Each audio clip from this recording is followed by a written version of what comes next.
What methods disenfranchised black voters during Reconstruction? Imagine trying to vote after a war that changed everything, only to find barriers blocking your way.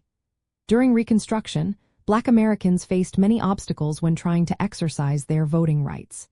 Even though the 15th Amendment in 1870 granted black men the right to vote, many methods were used to stop them. White supremacist groups like the Ku Klux Klan used violence and threats to scare black voters. They lynched black men and women, burned homes, and threatened families to keep them from voting. These acts of violence made many black Americans afraid to go to the polls. Legal tricks also played a big role. Southern states created laws that looked fair but were meant to target black voters.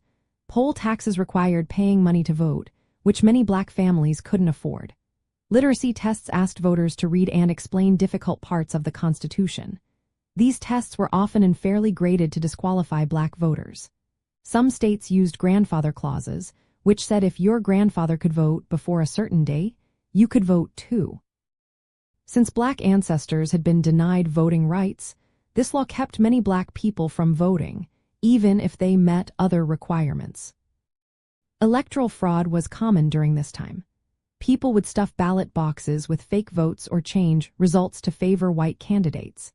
Even if black Americans managed to vote, their votes could be ignored or invalidated through these dishonest practices. Laws called Black Codes and later Jim Crow laws also limited black Americans' rights.